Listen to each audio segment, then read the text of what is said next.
Bismillahirrahmanirrahim. Assalamualaikum warahmatullahi wabarakatuh. Selamat berjumpa kembali di channel saya, Bro Ode. Terima kasih teman-teman sudah mengklik video ini, sudah datang kembali dan menonton kembali. Mudah-mudahan apa yang kami sajikan bisa bermanfaat kepada teman-teman semua, para pemirsa sekalian, terutama untuk para penderita asam lambung. Karena video ini adalah video yang akan membahas mengenai bagaimana cara kita bangkit, bagaimana cara kita sembuh dari asam lambung, psikosomatik, GERD, dan aksiri. Pada video kali ini kita akan membahas mengenai apa yang harus kita lakukan pertama kali ketika kita menderita asam lambung. Dalam beberapa menit ke depan kami akan menjelaskan beberapa metode atau tips yang harus kita lakukan ketika kita menderita atau terkena asam lambung, agar pikiran kita lebih rasional, agar kita lebih tenang dalam menjalani atau menghadapi sensasi-sensasi yang timbul akibat daripada asam lambung, baik gejala fisik maupun gejala psikologis. Karena kalau bercerita tentang asam lambung, tentu kita akan berhadapan dengan gejala fisik yang pastinya disertai dengan gejala psikis, mental, dan juga kejiwaan kita yang pada saat itu pasti akan terguncang. Kalau yang namanya asam lambung, psikosomatik, dan aksiri atau panic attack, tentu kejiwaan kita juga tidak stabil. Oleh karena itu, simak video ini baik-baik agar pesan pada video ini bisa tersampaikan secara runtun, secara utuh, sehingga apa yang kita harapkan, manfaat yang ingin kita bagi bisa teman-teman rasakan, bisa teman-teman praktekkan, dan insya Allah semoga apa yang kami katakan ini bisa memberi manfaat sedikit maupun banyak, mudah-mudahan banyak ya, kepada teman-teman para penderita asam lambung. Baiklah, kita langsung bahas metodenya ya. Jadi untuk metode yang pertama, ketika kita terkena asam lambung, maka yang pertama kali harus kita lakukan adalah bersyukur. Bersyukur ini akan membuat kita lebih tenang dan lebih rileks dan lebih rasional dalam menghadapi segala pikiran-pikiran buruk, segala sensasi-sensasi yang memicu pikiran-pikiran kita, ketakutan-ketakutan kita akan sebuah penyakit yang berbahaya atau sebuah akibat yang berbahaya daripada penyakit kita yang sedang kita derita, yaitu asam lambung. Nah, kenapa kita harus bersyukur? Mungkin ini berat ya untuk kita para penderita asam lambung, karena perasaan itu sangat berat. Sepertinya kita merasa kita yang paling sial, kita tidak beruntung seperti orang-orang lain sehat, kita malah sakit seperti ini, sakit organ kita dan juga sakit jiwanya kita ya. Jadi kita merasa sangat-sangat tidak beruntung, kita merasa sial, tetapi kok kita disuruh bersyukur. Jadi teman-teman, sebagaimana yang saya katakan di closing statement saya pada video saya yang pertama, saya mengatakan bahwa tidak ada kemalangan yang menimpa kita terkecuali itu adalah cara Tuhan untuk mengatur kembali atau memperbaiki kualitas hidup kita.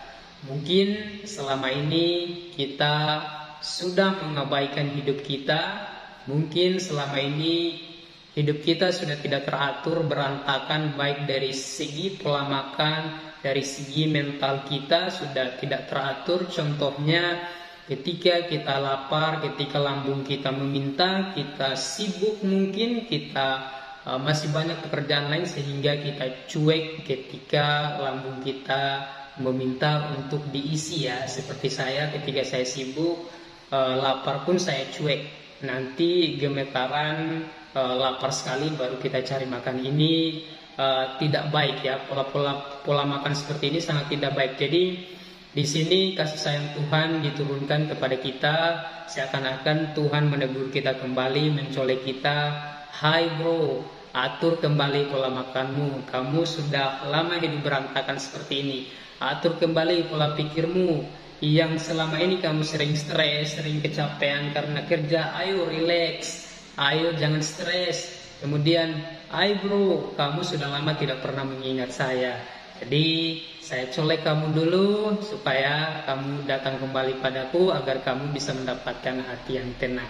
Jadi ini adalah metode yang kita tanamkan pertama kali di mindset kita agar kita bisa merasa lebih tenang ketika datang sensasi akibat daripada asam lambung. Dan jika lambung kita sudah mulai sehat, maka insya Allah sensasi-sensasi yang lain juga akan ikut berkurang dan bahkan sembuh total.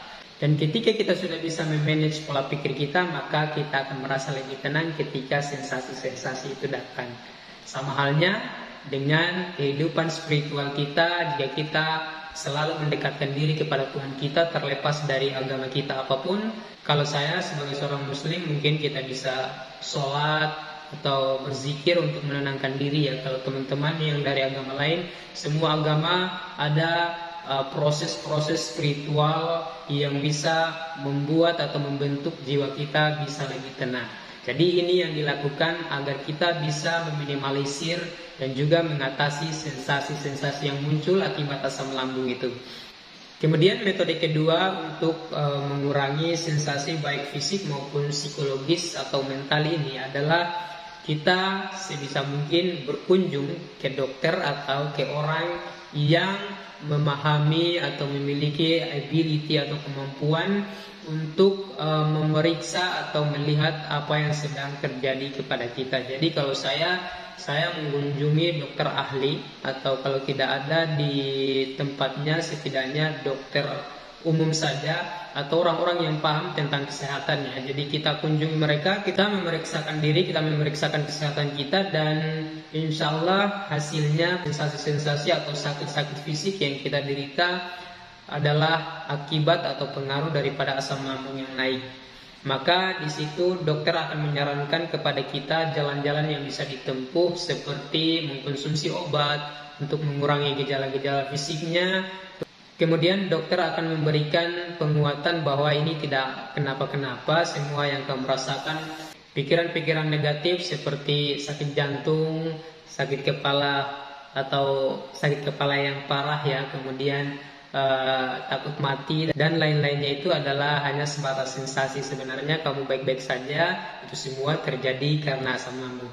Nah, perkataan inilah yang akan kita pegang kuat-kuat, yang akan kita bawa sampai ke rumah, yang akan kita jadikan tameng dalam kehidupan keseharian kita ketika sensasi itu datang. Jadi ketika teman-teman mengalami sensasi karena asam lambung, takut mati, kemudian gemetar, keringat, seakan-akan kita sudah di akhir kehidupan, sesak nafas dan lain-lain, maka tekadkan dan tanamkan di mindsetnya bahwa saya lebih percaya dokter daripada bisikan-bisikan yang terdengar di kepala saya, bisikan-bisikan buruk yang terdengar di kepala saya. Saya lebih percaya dokter. Saya sudah periksa di dokter dan dokter mengatakan saya tidak kenapa-kenapa. Jadi ini hanya sensasi. Artinya teman-teman, kita cari sebuah tempat untuk berpegang ketika sensasi-sensasi ini datang.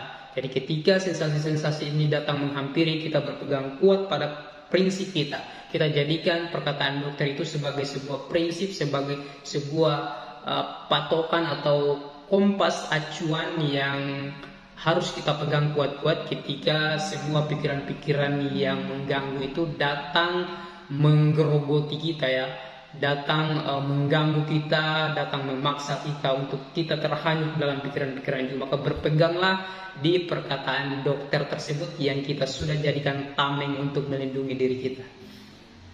Karena ketika sensasi itu datang dan kita tidak memiliki pegangan, maka otomatis secara mudah dan gampang kita akan gemetaran, kita akan takut, tidak fokus lagi, buyar semua pikiran, keringat dingin, sesak nafas, dan ini akan memperparah kondisi kita, ini akan memperlama durasi kita sakit ya. Jadi mulai sekarang yang belum lama terkena asam lambung atau mungkin juga sudah lama, ayo kuatkan dirinya, cari sebuah kondisi atau cari sebuah celah yang rasional untuk kemudian kita berpegang di situ untuk menepis semua sensasi-sensasi yang muncul, semua sensasi-sensasi yang datang ketika asam lambung kita lagi naik. Selanjutnya, penguatan berikutnya adalah katakan atau tanamkan juga di mindset kita bahwa saya sudah mengalami beberapa kali kondisi ini dan sampai sekarang saya masih sehat, saya masih bisa makan, saya masih bisa melihat orang-orang yang saya cintai, maka seharusnya saya tidak perlu terlalu mendramatisir kamu. Saya tidak perlu terlalu memikirkan kamu karena saya yakin ini adalah sensasi. Kamu hanya datang, kemudian kamu akan pergi lagi. Kuatkan hal-hal semacam ini ya, bisikan-bisikan seperti ini, tanamkan ke dalam hati kita, tanamkan ke dalam pikiran kita, agar kita bisa lebih kuat dalam menjalani sensasi-sensasi. Jadi kemudian selanjutnya lagi, katakan bahwa semua takdir saya ada pada Tuhan, bukan sensasi. Jadi kalau Tuhan sudah berkehendak saya tidak sakit pun, maka itu akan terjadi. Dan kalau Tuhan belum berkehendak, maka kau sekuat apapun kau menggoda saya, kamu ingin mengalahkan saya, sensasi itu ya, kamu tidak akan bisa, karena hidup saya ada di tangan Tuhanku. Ini semua akan membuat kita lebih tenang dan lebih rasional ketika menghadapi sensasi-sensasi yang timbul akibat asam lambung ini. Jadi kalau ada yang mengatakan bahwa sensasi-sensasi ini harus kita lawan, saya kurang setuju dengan pernyataan ini. Jangan kita lawan, karena sampai kapanpun kita tidak akan bisa melawannya. Kita akan kalah ya. Jadi seperti kita ajak berkelahi sensasi ini, kita ajak berkelahi, kau datang lagi, mari kita berhadapan, itu akan berpotensi mengalahkan kita ya, karena kondisi kita belum stabil. Jadi metode saya yang saya lakukan adalah seakan-akan saya berbicara, kau datang, sekarang kau datang, silakan, tidak apa-apa. Mungkin sekarang kamu masih kuat, tapi saya mulai membangun kekuatan untuk bisa mengimbangimu sampai akhirnya mengalahkanmu. Jadi kita rasionalkan ketakutan-ketakutan itu. Misalnya ketakutan akan penyakit yang berat, kita kembalikan kepada penguatan kita yang pertama, bahwa saya sudah periksa di dokter dan dokter mengatakan saya baik-baik saja. Inilah yang saya pegang untuk merasionalkan apa yang mengganggu itu. Jadi jangan kita lawan, tetapi kita rasionalkan. Kita cari celah yang bisa kita masuk di situ, sehingga pikiran yang menggerogoti, pikiran buruk yang menggerogoti ini bisa kita cairkan dengan pola pikir yang rasional. Mudah-mudahan bisa dipahami ya apa yang saya jelaskan. Kalau ada pertanyaan tentang ini bisa komen saja di kolom komentar, kita diskusi. Mudah-mudahan saya bisa menjawab apa yang teman-teman tanyakan dengan baik, sehingga kita bisa saling menyebar manfaat satu sama lain.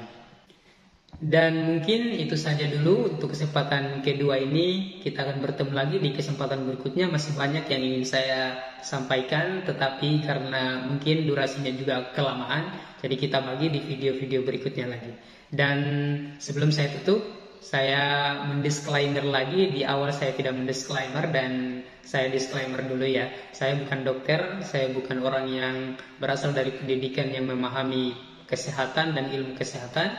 Tetapi ini semua yang saya ceritakan berdasarkan pengalaman saya, berdasarkan apa yang saya lakukan secara faktual, sehingga saya bisa bangkit, sehingga saya bisa pulih, bisa beraktivitas seperti sedia kala. Dan mudah-mudahan video ini bisa bermanfaat ya untuk teman-teman semua. Saya akhiri. Assalamualaikum warahmatullahi wabarakatuh. Jangan lupa share dan subscribe.